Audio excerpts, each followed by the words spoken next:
Today we're unboxing the brand new Samsung Galaxy S23. Now I'm really excited to be checking out this new phone as I really enjoyed the previous Galaxy S22. In fact, my only complaint to that phone had to do with the battery life. Now this year, the Galaxy S23 promises to improve on battery life, performance, as well as the cameras. So this is looking pretty promising. But before I can put this phone to the test, we gotta unbox it. But first, I am doing a giveaway on this brand new iPhone 14 Pro.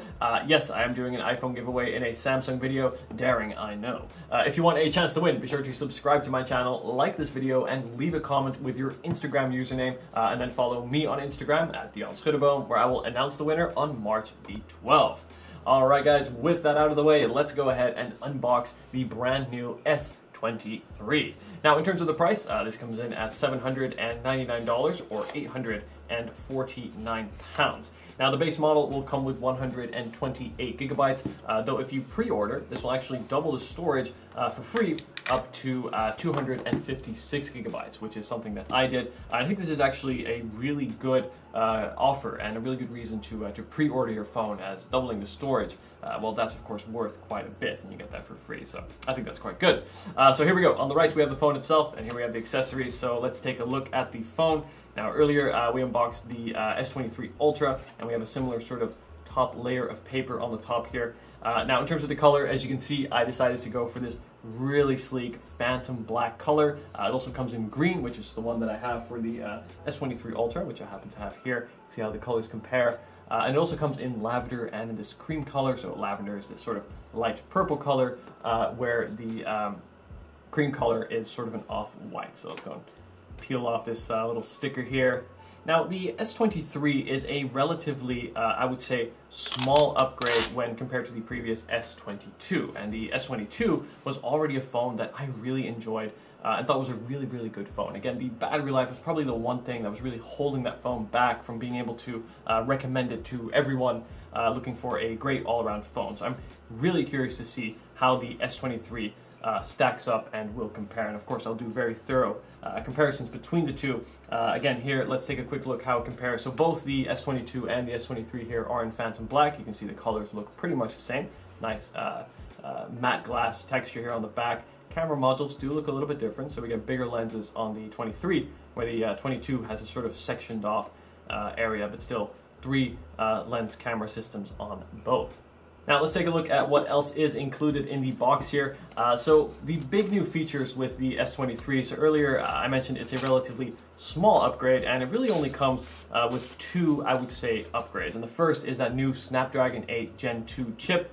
This one here for the first time will be optimized for the S23 line. So this promises to deliver improved performance as well as improved efficiency, and this is of course going to be crucial for the battery life. So very keen to test that. Also inside the box we have the quick start guide, your warranty information, and then of course we have your SIM tool and what looks like a normal USB-C to USB-C cable. Good to see included. Of course, no chargers, no headphones, no nothing. But of course, that is how smartphones work these days. Keeps the boxes very small, but also keeps the unboxings very short. So here we go. So aside from that, the actual battery inside the phone is a 3900 milliamp hour battery, which is only 200 milliamp hours bigger, I believe, than the S22, but should still be somewhat of an improvement. But again, I suspect that most of that improvement will come from that more efficient chip. I think if anything, other companies, for example Apple, have shown what efficiency can do, and especially when chips are optimized for their devices. For example, thinking about the iPhone, but also Apple's Macs, because they optimize everything for their products, you can really do a lot with very little specs. So for example, RAM is one of them, and I think battery life is another here. So let's go and pull off all this plastic. Now, Samsung makes a pretty big deal about using recycled packaging and also recycled materials on the phone. This I think is great, but honestly, is that plastic really necessary on the sides? I don't think it is. Anyway, here, let's go ahead and turn this off. Bixby didn't want me criticizing Samsung's environmental approach here, so they started to interrupt. On the front here, we have a 6.1-inch dynamic OLED 120 Hz refresh display. Super nice, very smooth to use. Again, even just scrolling through this list, I can already see that working. In terms of the brightness, it will go up to 1750 nits.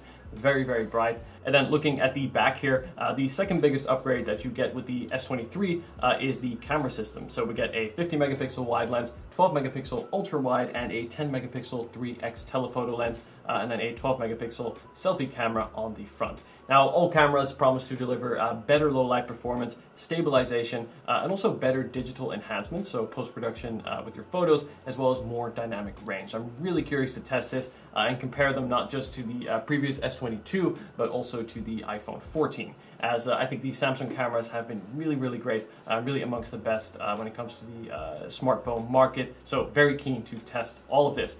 Now, overall, I would say the specs on paper here look good. Again, the S22 was already an impressive phone to begin with, so the S23 doesn't need to add much more to make it even better. There we go. So you can see, guys, this looks really great. So yes, the build quality feels super good in the hand. The phone is nice and light, but still feels super solid, so there's no kind of bending or anything like that. And of course, the use of high quality build materials and this really nice finish, especially this matte black finish, looks super nice. What do you guys think about the camera module? Which do you actually prefer? I would say I like the newer one more. It just looks a little bit more minimalistic and flat. I also think you get slightly less yes, you actually get slightly less table wobble on the S23 compared to the S22 as well, and of course slightly bigger lenses, as you can see. Now, really curious again to see what the camera improvements will be like when comparing it directly to the S22. I thought the S22 delivered fantastic photo quality. I'm curious to see though what they'll do with video, particularly when it comes to the stabilization, as I've heard really great things. Now, of course, on the front, we also have the under-screen fingerprint sensor, so ultrasonic, so super fast. As you can see, I've already set that up. There you go, simple tap, and then you're unlocked. I think if you're using a Samsung phone, I said this in my previous S23 unboxing, S23 Ultra unboxing as well, this is the way to go. It is super fast and reliable, and also very secure. I think more so than the face scanning technology that Samsung has. It doesn't compare to Face ID, but then of course the under-screen fingerprint sensor is also better than any other system that is out there. First impressions on the display here, so even in this very bright studio, the screen is easy to see. So again, we have up to 1750 nits of brightness, which should be more than bright enough to see outdoors. Text looks really sharp. And again, that 120 Hz refresh rate on the display is just super smooth here as I'm quickly swiping through the different menus. Now, one thing that is really important to me is that the new One UI 5.1, which is the version that the S23 and the S23 Ultra now run, will provide up to 4 years of software updates and new features. And this, I think, is really good, especially for the longevity of phones. This is something I always touch on in my reviews, and this is something that's very important to me. And it's good to see companies like Samsung and also Google with their recent Pixel phone really catching up to Apple when it comes to the years of software support. So again, more longevity means more value out of this otherwise still pretty pricey phone. I'm really excited to start using and testing the new Samsung Galaxy S23, in particular seeing what the battery life is like, as again, that was my really only major complaint from the previous S22 in what was otherwise a really fantastic phone, so I'm very keen to see how the S23 holds up. In addition to that, I look forward to comparing it to the iPhone 14, as of course this is a similarly priced phone that you may be considering if you're thinking of getting the S23. Anyway guys, let me know if you have any questions at all about the new Samsung Galaxy S23 or have anything that you'd like me to touch on in my full review or upcoming comparison videos. Be sure to subscribe for lots more S23 content coming very soon. Thanks for watching guys, and take care.